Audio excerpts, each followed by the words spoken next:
Malaysia sang by Reshma. Here on Democracy Now!, democracynow.org, The War and Peace Report. I'm Amy Goodman with Anjali Comment.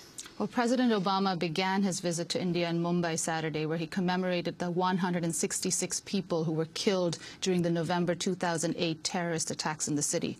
Speaking at the Taj Mahal Hotel, which was one of the sites under attack 2 years ago, Obama emphasized that the United States and India were deepening their intelligence and counterterrorism cooperation.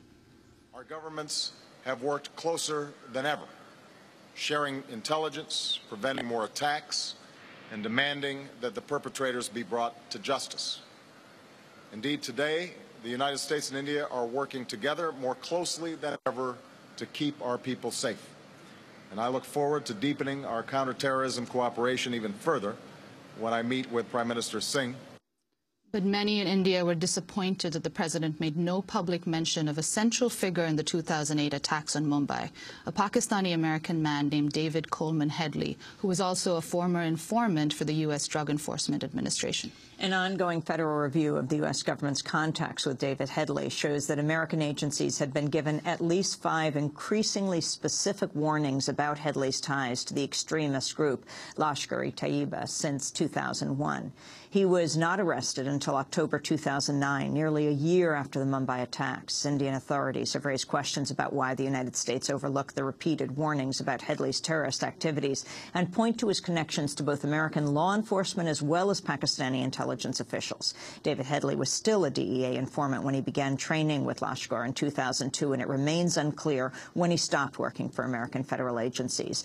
For more, we go to Washington, D.C., to ProPublica senior reporter Sebastian Rotella, whose reporting on this story over the past few weeks prompted a review of the Headley case by the Director of National Intelligence. Welcome to Democracy Now! What should we understand about David Headley? Sebastian. Thank you. Good morning. Well, we should understand he's one of the most interesting, mysterious, and dangerous figures to emerge in a terrorism case, certainly Americans, in a long time. And that there's this continuing review that is looking at a series of mysteries surrounding him.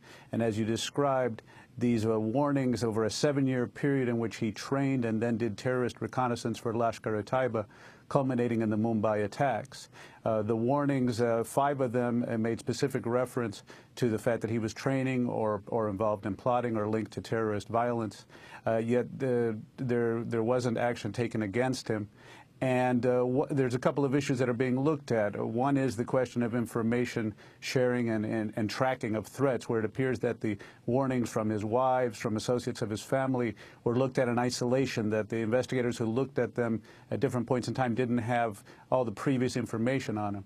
There's also the question of, if they had some of the previous information, was there a failure of analysis? Did they not take the threat seriously enough? Did they not take the Lashkar-e-Taiba group, which was a close ally of al-Qaeda and an anti-Western, anti-American, anti-Semitic group, seriously enough?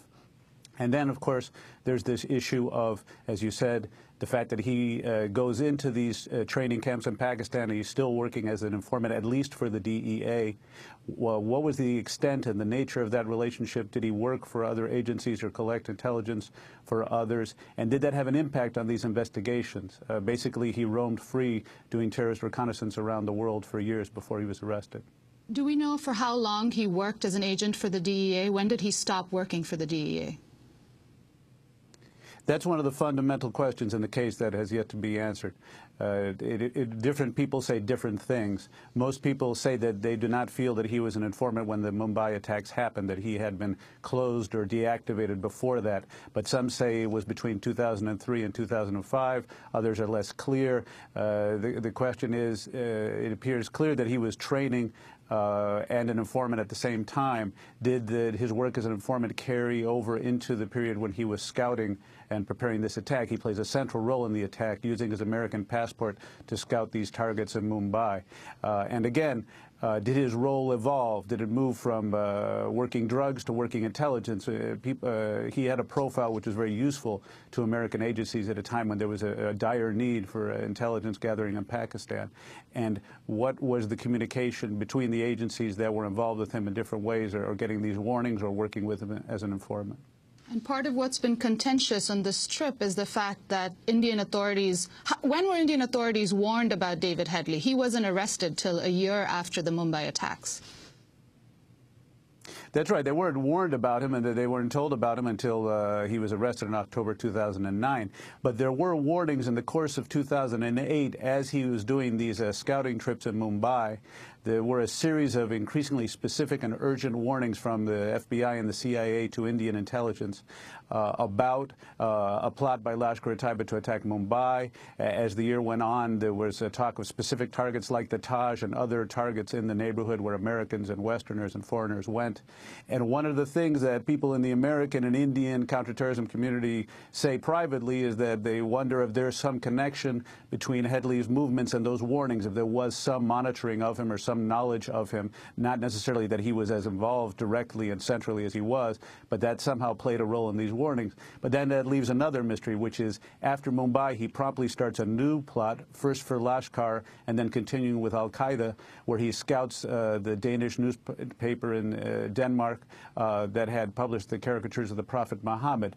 And he does similar reconnaissance there. He even talks his way into the newspaper. So the question is, what was known about him? And he obviously he was allowed, or he ended up doing that. So that's another mystery. Why did it take so long to track him down? The official story is that American enforcement agencies didn't learn about his activities until July 2009, when British intelligence detected his contact with Al-Qaeda operatives in Britain related to that plot against the newspaper in Denmark.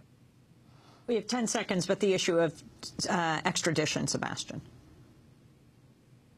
I don't think an extradition of David Headley is going to happen. That's part of his plea agreement. He is facing life in prison in the United States. The question is more, will his cooperation be helpful in prosecuting all the people who remain to be arrested, the masterminds of the Mumbai attacks, most of whom are still free, and some of whom allegedly include people in Pakistani intelligence. Sebastian Rotella, senior reporter for the investigative news website ProPublica, thank you very much for joining us. As we